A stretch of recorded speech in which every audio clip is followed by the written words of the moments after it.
गुरुजी, कोटि रुद्र संहिता सुनने के लिए मैं सूर्य की पहली किरण के साथ आपके समक्ष उपस्थित हो गया हूँ।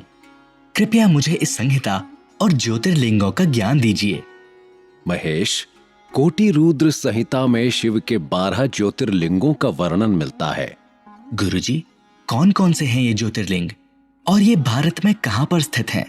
ये ज्योतिर्लिंग सौराष्ट्र में सोमनाथ, श्रीशैल में मल्लिकार्जुन, उज्जैनी में महाकालेश्वर, ओंकार में अमलेश्वर, हिमालय में केदारनाथ, डाकिनी में भीमेश्वर, काशी में विश्वनाथ, गोमती तट पर त्रयंबकेश्वर, चिता भूमि में वैद्यनाथ, सेतुबंध में रामेश्वर, दारूक वन में नागेश्वर और शिवालय में घुष्मेश्वर में स्थित हैं।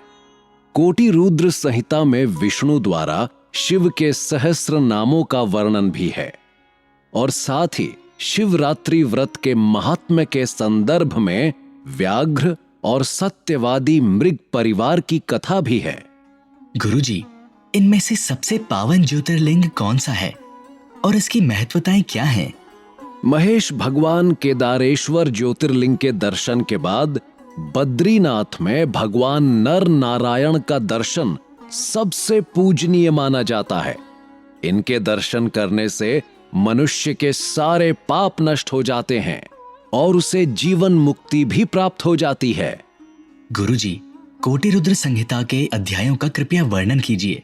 महेश, कोटि रुद्र संहिता में हमें काशी आदि के विभिन्न लिंगों का वर्णन और अत्रीश्वर की उत्पत्ति के प्रसंग में गंगा और शिव के अत्रि के तपोवन में नित्य निवास करने की कथा, ऋषिका पर भगवान शिव की कृपा, एक असुर से उसके धर्म की रक्षा करके उसके आश्रम में नंदिकेश नाम से निवास करना और वर्ष में एक दिन गंगा का भी वहां आने का सुंदर उल्लेख भी है। इसके बाद इस संहिता में ज्योतिर्लिंगों का वर्णन मिलता है।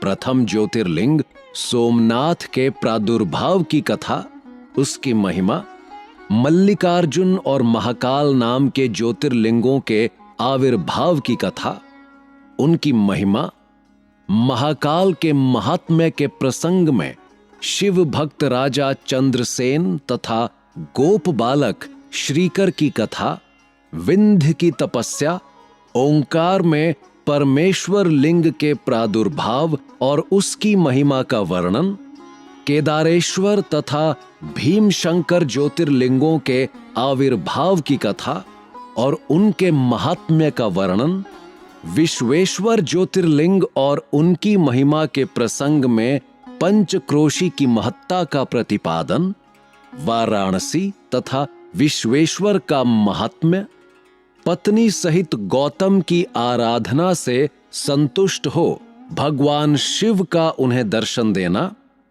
वैद्यनाथेश्वर ज्योतिर्लिंग के प्राकट्य की कथा और महिमा, नागेश्वर ज्योतिर्लिंग का प्रादुर्भाव और उसकी महिमा, रामेश्वर ज्योतिर्लिंग का आविर्भाव व उसके महात्म्य का वर्णन, घुष्मा की शिव भक्ति से उसके मरे हुए पुत्र का जीवित होना, घुष्मेश्वर शिव का प्रादुर्भाव और उनकी महिमा का वर्णन, शंकर जी की आराधना से भगवान विष्णु को सुदर्शन चक्र की प्राप्ति और उसके द्वारा दैत्यों के संहार की गाथाएं भी हमें इस संहिता में मिलती हैं। गुरुजी, कृपया सोमनाथ ज्योतिर्लिंग का इस संहिता से वर्णन कीजिए। शिव पुराण के अनुसार सोमनाथ ज्योतिर्लिंग भगवान शिव का प्रथम ज्योतिर्लिंग है। पुराणों में सोमनाथ ज्योतिर्लिंग की स्थापना से संबंधित कथा इस प्रकार है। जब प्रजापति दक्ष ने अपनी 27 पुत्रियों का विवाह चंद्रमा के साथ किया तो वे बहुत प्रसन्न हुए। पत्नी के रूप में दक्ष कन्याओं को प्राप्त कर चंद्रमा बहुत शोभित हुए और दक्ष कन्याएं भी अपने स्वामी के रूप में चंद्रमा को प्राप्त कर इस विवाह से प्रसन्न थीं। चंद्रमा की उन 27 पत्नियों में रोहिणी उन्हें सबसे अधिक प्रिय थीं, जिसका वो विशेष आदर तथा प्रेम करते थे। उनका इतना प्रेम अन्य पत्नियों से नहीं था। चंद्रमा की अपनी ओर उदासीनता और उपेक्षा को देखकर रोहिणी को छोड़ शेष दक्ष पुत्रियां बहुत दुखी हुईं। वे सभी अपने पिता दक्ष की शरण में गईं और उनसे अपने कष्टों का वर्णन किया। अपनी पुत्रियों की व्यथा और चंद्रमा के दुर्व्यवहार को सुनकर दक्ष भी बड़े दुखी हुए। उन्होंने चंद्रमा से भेंट की और शांतिपूर्वक कहा, कलानिधे, तुमने निर्मल व पवित्र कुल में जन्म लिया है, फिर भी तुम अपनी पत्नियों के साथ भेदभावपूर्ण व्यवहार करते हो। तुम्हारे आश्रम में रहने वाली जितनी भी स्त्रियां हैं, उनके प्रति तुम्हारे मन में प्रेम कम और अधिक, ऐसा सौतेला व्यवहार क्यों है? तुम किसी को अधिक प्यार करते हो और किसी को कम प्यार क्यों देते हो? अब तक जो आपने व्यवहार किया है वो ठीक नहीं है। अब आगे ऐसा दुर्व्यवहार तुम्हें नहीं करना चाहिए। जो व्यक्ति आत्मीय जनों के साथ विषमतापूर्ण व्यवहार करता है, उसे नरक में जाना पड़ता है। ये कहकर प्रजापति दक्ष ने अपने दामाद चंद्रमा को प्रेम पूर्वक समझाया और वापस लौट आए। दक्ष की बात सुनकर भी चंद्रमा नहीं बदले। रोहिणी के प्रति अतिशय आसक्ति के कारण उन्होंने अपने कर्तव्य की अवहेलना की और अपनी अन्य पत्नियों का कुछ भी ध्यान न रखा और उन सभी से दूर और उदासीन बने रहे। पुनः समाचार प्राप्त कर प्रजापति दक्ष बड़े दुखी और क्रोधित हुए। उन्होंने चंद्रमा के पास एक बार फिर निवेदन किया। दक्ष ने चंद्रमा से न्यायोचित बर्ताव करने की प्रार्थना की। बार बार आग्रह करने पर भी चंद्रमा ने अवहेलना पूर्वक जब दक्ष की बात को नहीं माना, तब उन्होंने चंद्रमा को श्राप दे दिया।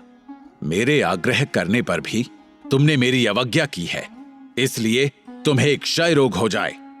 दक्ष द्वारा श्राप देने के साथ ही क्षण भर में चंद्रमा क्षय रोग से ग्रसित हो गए। उनके क्षीण होते ही हर ओर हाहाकार मच गया। सभी देवगण और ऋषिगण चिंतित हो गए। परेशान चंद्रमा ने अपनी अस्वस्थता और उसके कारणों की सूचना इंद्र आदि देवताओं और महर्षियों को दी। उसके बाद उनकी सहायता के लिए इंद्र आदि देवता तथा वशिष्ठ आदि ऋषिगण ब्रह्मा जी की शरण में गए। ब्रह्मा जी ने उनसे कहा कि जो घटना हो गई है उसे चंद्रमा को तो भुगतना ही था, क्योंकि दक्ष के निश्चय को पलटा नहीं जा सकता। उसके बाद ब्रह्मा जी ने उन देवताओं को एक उत्तम उपाय बताया। चंद्रमा, आप देवताओं के साथ कल्याणकारक शुभ प्रभास क्षेत्र में चले जाएं, जहां पर आप विधि पूर्वक शुभ मृत्युंजय मंत्र का अनुष्ठान करते हुए श्रद्धा पूर्वक भगवान शिव की आराधना करें और अपने सामने शिवलिंग की स्थापना करके प्रतिदिन उनकी कठिन तपस्या करें। यदि आपकी आराधना और तपस्या से भगवान भोलेनाथ प्रसन्न होते हैं तो वे आपको क्षय रोग से मुक्त कर देंगे। पितामह ब्रह्मा जी की आज्ञा को स्वीकार कर देवताओं और ऋषियों के संरक्षण में चंद्रमा देवमंडल सहित प्रभास क्षेत्र में पहुंच गए, जहां चंद्रदेव ने मृत्युंजय भगवान की अर्चना, वंदना और अनुष्ठान प्रारंभ किया। वे मृत्युंजय मंत्र का जप तथा भगवान शिव की उपासना में तल्लीन हो गए।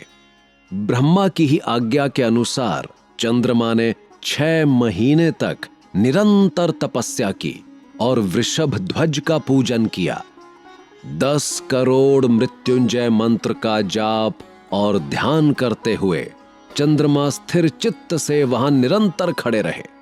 उनकी तपस्या से भक्त वत्सल भगवान शंकर प्रसन्न हो गए और उनके सामने प्रकट होकर बोले, चंद्रदेव, तुम्हारा कल्याण हो। तुम जिसके लिए यह कठोर तप कर रहे हो, अपनी उस अभिलाषा को बताओ। मैं तुम्हारी इच्छा के अनुसार तुम्हें उत्तम वर प्रदान करूंगा। इस पर चंद्रमा ने प्रार्थना करते हुए विनयपूर्वक कहा, हे महादेवेश्वर, आप मेरे सब अपराधों को क्षमा करें और मेरे शरीर के इस क्षय रोग को दूर कर दें। भगवान शिव ने तपस्या से प्रसन्न होकर चंद्रदेव से वर मांगने के लिए कहा, परंतु इस श्राप को पूर्ण रूप से समाप्त करना भगवान शिव के लिए भी संभव न था। इसीलिए उन्होंने एक मध्य मार्ग निकाला। चंद्रदेव, तुम्हारी कला प्रतिदिन एक पक्ष में क्षीण हुआ करेगी, जबकि दूसरे पक्ष में प्रतिदिन वह निरंतर बढ़ती रहेगी। इस प्रकार तुम स्वस्थ और लोक सम्मान के योग्य हो जाओगे। भगवान शिव का कृपा रूपी प्रसाद प्राप्त कर चंद्रदेव अति प्रसन्न हुए। उन्होंने भक्ति भाव पूर्वक शंकर की स्तुति की। ऐसी स्थिति में निराकार शिव उनकी दृढ़ भक्ति को देखकर साकार लिंग रूप में प्रकट हुए और संसार में सोमनाथ ज्योतिर्लिंग के नाम से प्रसिद्ध हुए। लाखों लोग प्रतिदिन इस पावन ज्योतिर्लिंग का दर्शन करने पूरे भारतवर्ष से आते हैं। धन्य है गुरुजी। अब कृपया मुझे मल्लिकार्जुन और महाकाल नामक ज्योतिर्लिंगों का ज्ञान दीजिए।